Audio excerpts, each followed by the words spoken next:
Good news mga kabayan, we have another approved visa and this is Mr. Eric. He's going to share his experience on how he got his Croatia visa. How are you, Eric?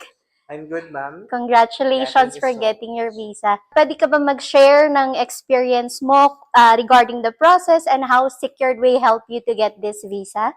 Nangangarap nating kapwa OFW, pumunta na kayo sa Secured Way at tutulungan nila kayo at makikilala nyo si Miss Charlotte para encourage kayo sa future na dapat ay para sa inyo. At ang mga naging experience ko is, syempre lahat ayusin natin yung mga documents na kailangan natin.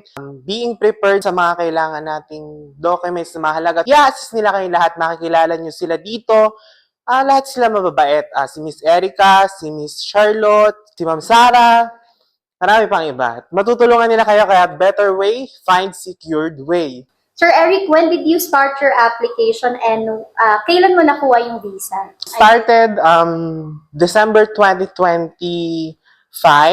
Then I finally get my visa on April 2, 2026. Mabilis lang yung process, guys. Kaya hindi kayo maiinip talaga. At sa mga process na yun, sa pag-iintay nyo na yon, meron din naman maganda sa dulo na marireceive nyo. Siyempre, yung visa nyo, yun yung pinakamahalaga sa lahat. Yun lang. So once again, Mr. Eric, congratulations for getting your visas approved and best of luck on your new journey. Yeah, thank you so much. Find secured way.